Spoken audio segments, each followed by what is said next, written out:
guys, this is the devotional I missed on Thursday, and this chapter is called I'll Give You Rest, the Burden of Weariness. It's a reflection on the second verse of the psalm. I'll give you the consequences of the burden, you guessed the cause. It afflicts 70 million Americans, and it is faulted for 38,000 deaths each year. The condition annually costs the U.S. $70 billion worth of productivity. Teenagers suffer from it. Studies show that 64% of teens blame it for poor school performance. Middle-agers face it. Researchers say the most severe cases occur between age 30 and 40. Senior citizens are afflicted by it. One study suggests that the condition impacts 50% of the over 65 population. Treatments involve everything from mouth guards to herbal teas to medication. Any idea what's being described? Chemical abuse, divorce, long sermons? None of those answers are correct, though the last one was a good hunch. The answer may surprise you. Insomnia. America can't get to sleep. For most of my life, I secretly snickered at the thought of sleep difficulties. My problem was not in going to sleep. My problem was staying awake. But a few years ago, I went to bed one night, closed my eyes, and nothing happened. I didn't fall asleep. Rather than slow to a halt, my mind kicked into high gear. 1,001 obligations rushed at me. Midnight passed and I was still awake. I drank some milk, returned to bed. I was still awake. I woke up my wife using the blue ribbon of dumb question. Are you awake? She told me to quit thinking about things. So I did. I quit thinking about things and started thinking about people. But as I thought of people, I thought of what those people were doing. They were sleeping. That made me mad and kept me awake. Finally, somewhere in the early hours of the morning, having been initiated into the fraternity of 70 million sleepless Americans, I dozed off. I don't snicker at the thought of sleep difficulties anymore, nor do I question the inclusion of the verse about rest in the 23rd Psalm.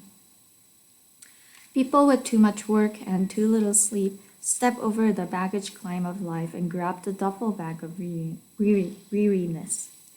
You don't carry this one, you don't hoist it onto your shoulder and stride down the street. You drag it as you would stubborn Saint Bernard. Weariness wearies. Why are we so tired? Have you read a newspaper lately?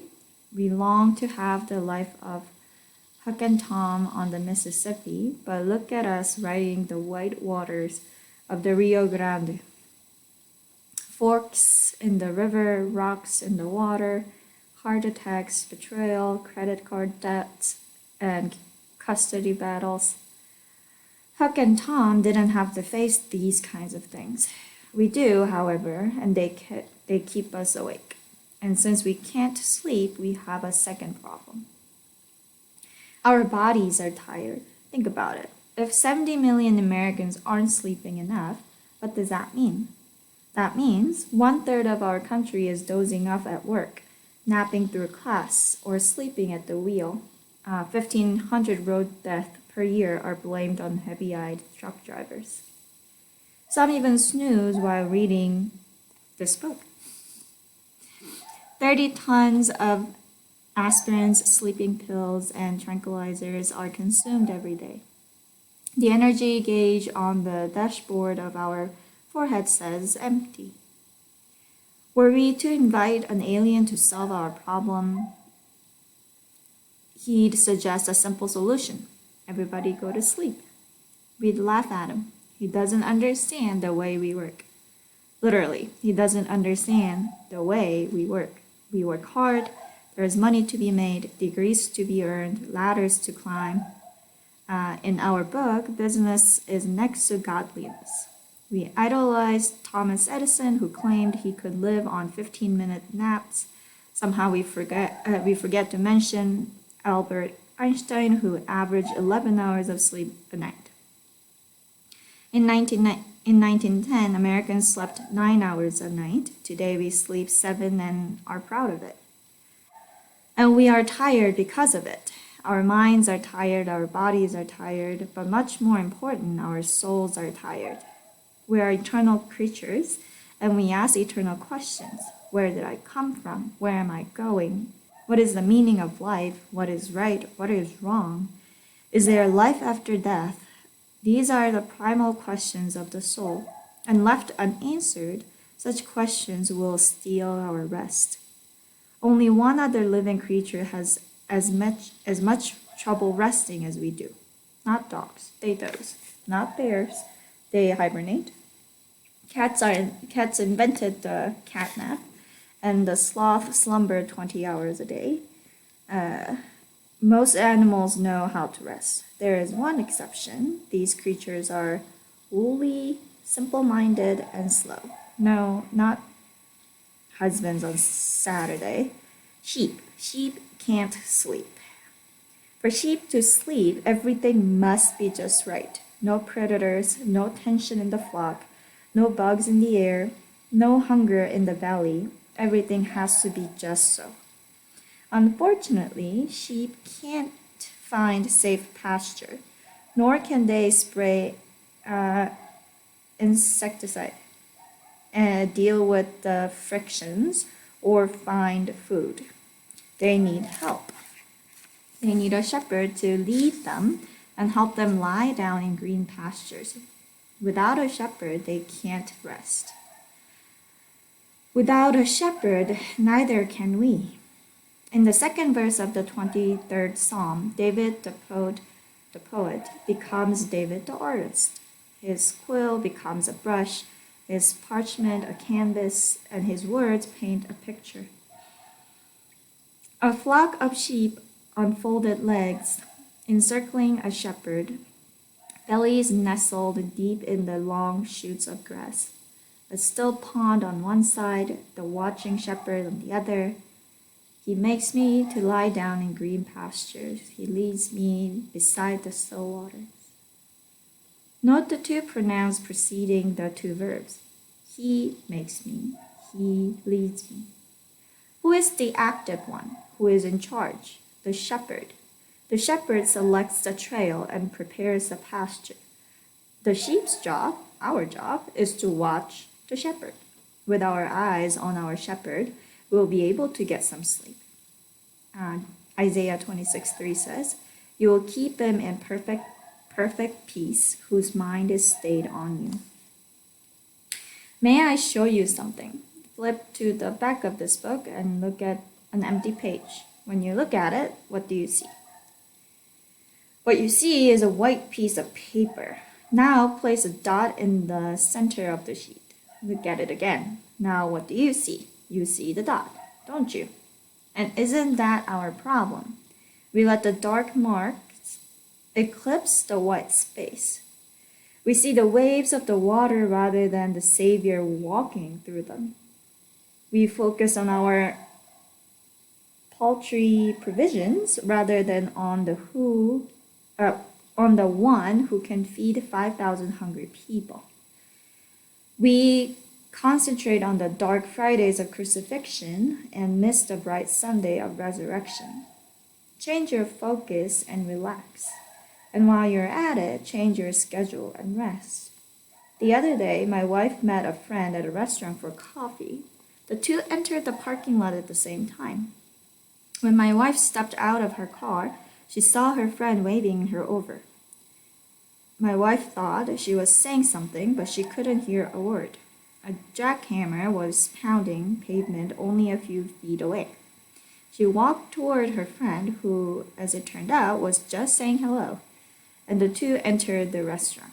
When it came time to leave, my wife couldn't find her keys.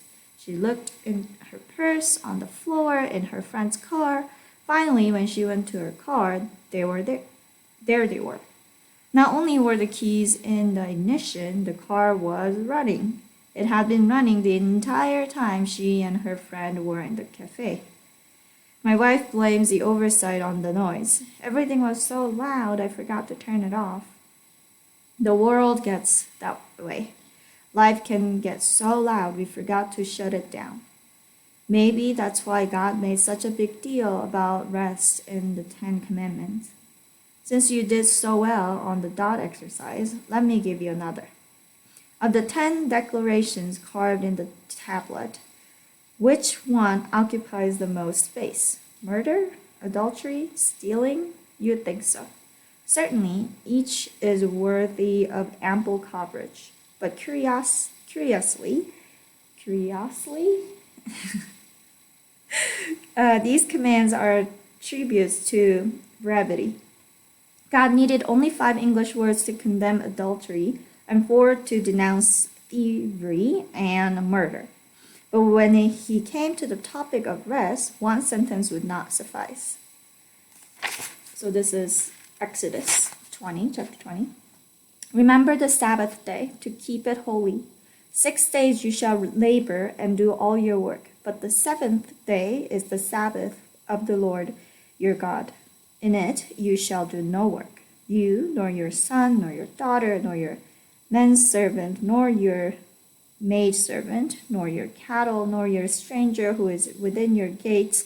For in 6 days the Lord made the heavens and the earth, the sea, and all that is in them, and rested the 7th day. Therefore the Lord blessed the Sabbath day and hallowed it. God knows us so well. He can see the store owner reading this verse and thinking, somebody needs to work that day. If I can't, my son will. So God says, nor your son. Then my daughter will, nor your daughter. Then maybe an employee, nor them. I guess I will have to send my cow to run the store, or maybe I'll find some stranger to help me. No, God says, one day of the week you will say no to work and yes to worship. You will slow and sit down and lie down and rest. Still, we object. But who is going to run the store? What about my grades? I've got my sales quota. We offer up one reason after another, but God silenced them all with a poignant reminder. In 6 days, Lord made the heavens and the earth, the sea and all that is in them, and rested the 7th day. God's message is plain. If creation didn't crash when I rested, it won't crash when you do. Repeat these words after me. It is not my job to run the world. A century ago, Charles Spurgeon gave this advice to his preaching students. Even beasts of burden must be turned out to grass occasionally.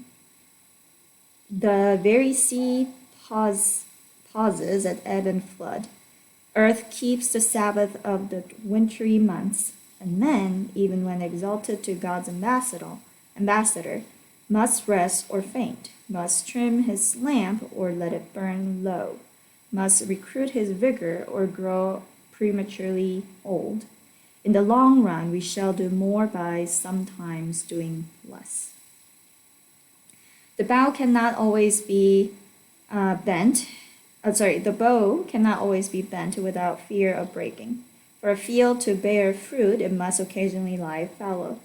And for you to be healthy, you must rest. Slow down, and God will heal you. He will bring rest to your mind, to your body, and most of all, to your soul. He will lead you to green pastures. Green pastures were not the natural terrain of Judea. The hills around Bethlehem, where David kept his flock, were not lush and green. Even today, they are white and parched. Any green pasture in Judea is the work of some shepherd. He has cleared the rough, rocky land. The work of stumps have been torn out, the brush has been burned. Irrigation, cultivation, such are the work of shepherd. Hence, when David says, he makes me to lie down in green pasture, he is saying, my shepherd makes me lie down in his finished work. With his own pierced hands, Jesus created a pasture for the soul. He tore out the thorny underbrush of condemnation.